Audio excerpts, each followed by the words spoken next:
Matthias was a very enthusiastic Christian. He loved to talk about God's love and said that religion did not have to be complicated. Whenever Jairus spoke to him about the law, he would pull out the stop sign and say with conviction, "The law was nailed to the cross.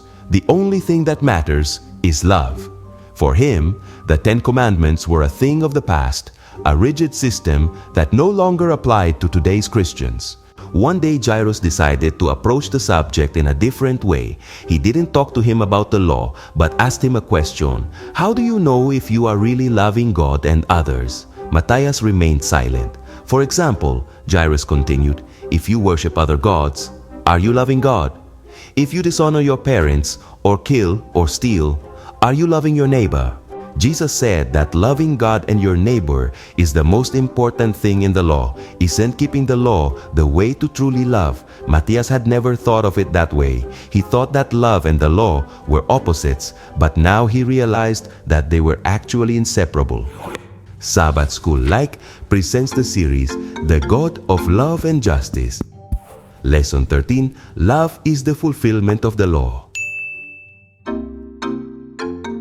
Jesus summed up the 10 Commandments in 2 words, love and love. Love God with all your heart and love your neighbor as yourself. Those are the 2 great commandments on which the whole law depends. In other words, love does not replace the law but fulfills it.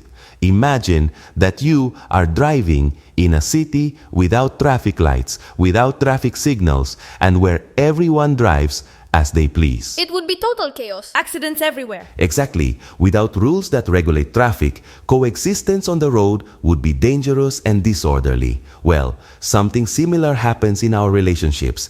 God's law is like traffic rules. It regulates our relationship with Him and with others. The first 4 commandments help us to keep us on the path of love for God, and the last 6 on the path of love for our neighbor. Did you notice?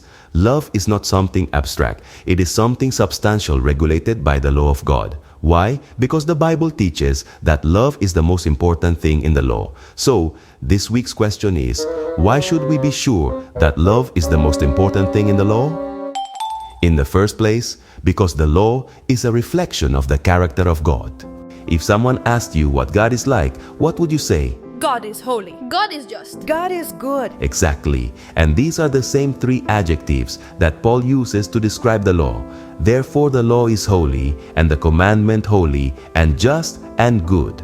God is holy, the law is holy. God is just, the law is just. God is good, the law is good. God's law is not a set of arbitrary rules, but a reflection of His character. Just think of a mirror. When you look into it, what do you see? Your reflection. That is the law. God's law is like a mirror that shows us who God is and who we are. When we approach the law, we see God's holiness, righteousness, and goodness, but we also see our own shortcomings and how much we need His grace. James 1:23 and 24 says that anyone who hears the word but does not obey it is like someone who looks at himself in a mirror and then forgets what he looks like. Can you imagine someone with a dirty face looking at himself in the mirror and instead of washing up, he just walks away? That doesn't make sense. Well, the same thing happens when we ignore God's law. But wait, can you think of another attribute of God, aside from being holy, righteous, and good? What else does the Bible say God is? God is love. Right. And if it is already clear that the law is a reflection of God's character, then it is easy to conclude that the law is also love. Listen well, we cannot love God without reflecting His character, and we cannot reflect His character without His law. God calls us to live according to His principles because He wants us to represent Him well in this world. So if the law is a reflection of God's character, how could it not be important? Jesus Himself said, "If you love me, keep my commandments."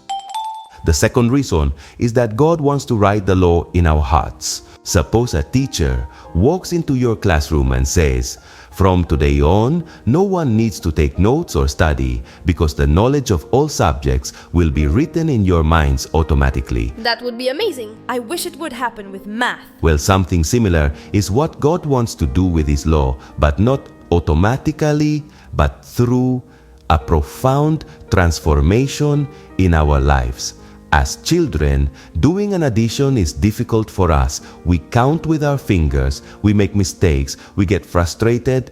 But after repeating and repeating, a transformation occurs in us. It is as if the sum is written in our minds, and now adding becomes easy.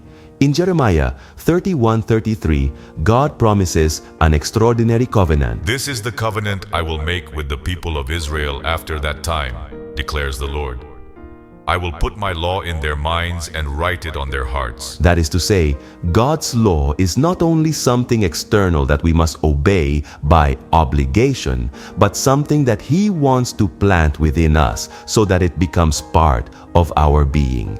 When the law is only on tablets of stone or in the letters of a book, we can see it as a burden. But when God writes it in our hearts, we obey it with love. Ezekiel 11:19 and 20 explains it this way. I will give them an undivided heart and put a new spirit in them. I will remove from them their heart of stone and give them a heart of flesh.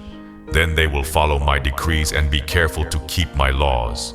They will be my people and I will be their God. Have you noticed? God not only tells us to obey Him, but He gives us a new heart and His Spirit to help us do it.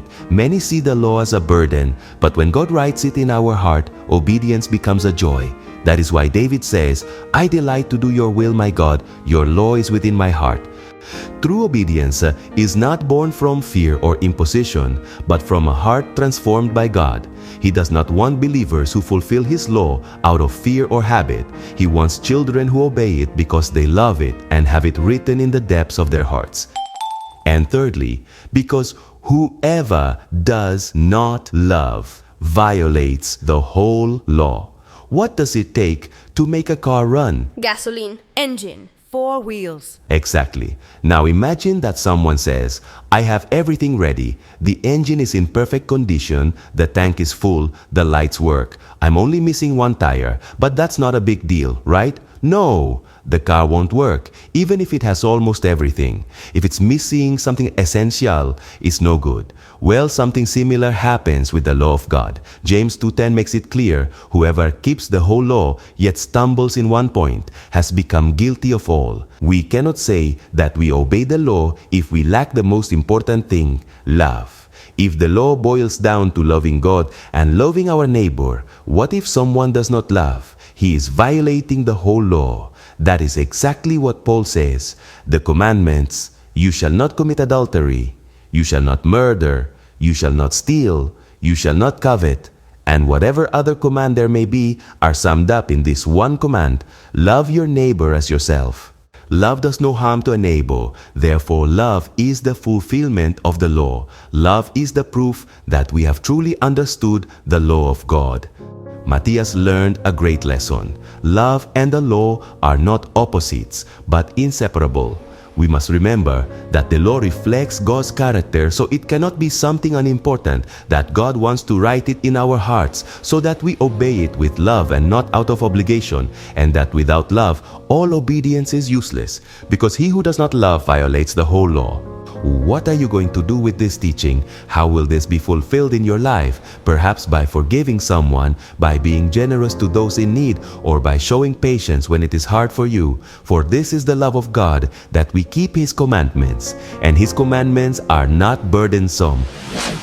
Has this study blessed you? You too can be part of this mission to teach the Bible in a creative and transforming way. Scan the QR code you see on the screen and support us so that more people can discover God's love and justice. Remember that together we can grow more.